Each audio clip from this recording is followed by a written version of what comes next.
Kiran TV ఈ రోజు మనం తెలుసుకోబోతున్న విషయం అయోధ్య ఆలయం గురించి మీకు తెలియని ఆసక్తికర విషయాలు. అయోధ్య రామ మందిరం దేశంలోనే అతి పెద్ద ఆలయంగా ఉండబోతుంది. ఇది వాస్తు శిల్ప శాస్త్రాలను అనుసరించి నిర్మించిన అరుదైన కట్టడం. ఈ ఆలయంలోని విశేషాలు ప్రత్యేకతలు కొన్ని తెలుసుకోవాలంటే ఈ వీడియో చూడాల్సిందే.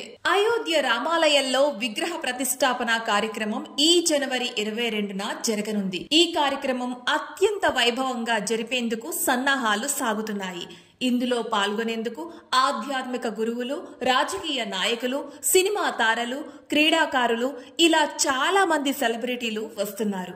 ఈ ఆలయ నిర్మాణం అత్యంత చారిత్రాత్మక ఘటనల్లో ఒకటిగా చెప్పుకోవచ్చు. దశాబ్దాల పోరాటానికి ఫలితంగా నేడు రామ జన్మభూమిలో రామాలయ నిర్మాణం సుసాధ్యమైంది. దేశవ్యాప్తంగా ఉన్న సాధువుల్లో దాదాపు 4000 మంది ఈ కార్యక్రమ నిర్వహణలో భాగం పంచుకుంటున్నారు.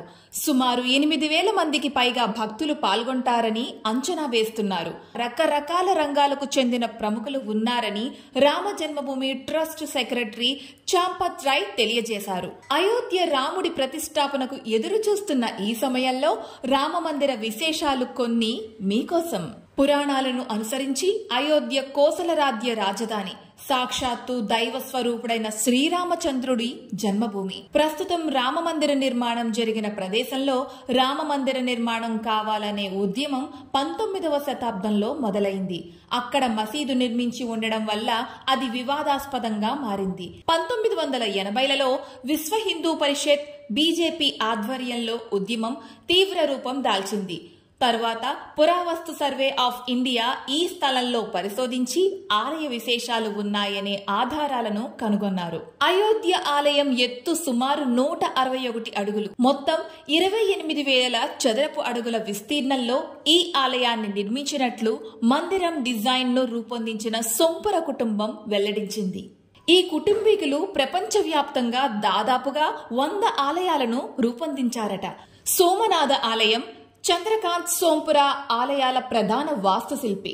అతడి 2 కుమారులు ఆశిష్, నిఖిల్ సోంపురాకు సహాయకులుగా పనిచేశారు. ఈ మందిర నిర్మాణ పునాదుల్లో దేశంలోని 2587 ప్రాంతాల నుంచి పవిత్రమైన మట్టిని సేకరించి ఉపయోగించారట. ఝాన్సీ, బితూరి, యమునోత్రి, హల్దీఘడి, చిత్తోర్ఘట్, గోల్డెన్ టెంపుల్ ఇలా రకరకాల పవిత్ర ప్రాంతాల నుంచి సేకరించిన మట్టిని ఈ మందిర పునాదిలో ఉపయోగించారు. ఆలయ నిర్మాణంలో ఎక్కడా కాంక్రీటు కానీ ఇనుము కానీ ఉపయోగించలేదు. రాళ్లు మాత్రమే వినియోగించి పూర్తి ఆలయ నిర్మాణం సాగింది. మరో 1000 సంవత్సరాల పాటు ఈ ఆలయానికి మరామతులు అవసరం పడకపోవచ్చని నిపుణుల అంచనా. రామసేతు నిర్మాణ సమయంలో రామదండు రాళ్ల మీద శ్రీరామనామాన్ని రాశారు. అవి నీటి మీద తేలుతూ ఉండేందుకు రామనామమే కారణమని నమ్మకం. ఇప్పుడు ఈ ఆలయ నిర్మాణానికి వాడిన ప్రతి ఇటుక మీద శ్రీరామనామం లిఖించి ఉంది. ఇవి అత్యంత మన్నికైన ఇటుకలట. ఈ ఆలయ నిర్మాణం ఉత్తర భారతీయ ఆలయాల తరహాలో గుజారా చౌలుక్య శైలిలో అయోధ్య ఆలయాన్ని నిర్మించారు. రామ మందిర ప్రారంభోత్సవ వేడుకకు థాయిలాండ్ నుంచి మన్ను వచ్చిందంట. ఇది వరకు నిర్మాణ సమయంలో కూడా థాయిలాండ్ లోని 2 నదుల నుంచి సేకరించిన నీటిని కూడా వినియోగించారట. అంతేకాదు అయోధ్య రామాలయం రెప్లికా ఒకటి థాయిలాండ్ లోని నిర్మించారు.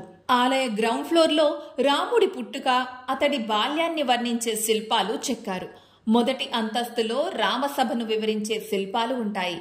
మందిర నిర్మాణానికి భరత్పూర్ నుంచి గులాబీ రంగు బన్సీపహార్పూర్ శాండ్ స్టోన్ ను వినియోగించారు. ప్రధాన ఆలయం 2.7 ఎకరాల విస్తీర్ణంలో ఉంటుంది. ఆలయం మొత్తం పొడవు 360 అడుగులు. శిఖరంతో కలిసి ఆలయం మొత్తం ఎత్తు 161 అడుగులు. మొత్తం 3 అంతస్తుల నిర్మాణం. ఒక్కో అంతస్తు ఎత్తు 20 అడుగులు. రామ మందిరం గ్రౌండ్ ఫ్లోర్ లో 160 విభాగాలుగా, 2వ అంతస్తు 132 విభాగాలుగా నిలువు వరుసల్లో విభజించబడి ఉంటుంది. ఆలయానికి మొత్తం 12 ద్వారాలు ఉంటాయి. ఇలా ఎన్నెన్నో విశేషాలతో అయోధ్య రామ మందిరం ఒక అద్భుత కట్టడంగా విరాజిల్లుతుంది. మరిన్ని విశేషాల కోసం మా సూర్యకిరణ్ టీవీని వీక్షిస్తూనే ఉండండి. Thank you for watching.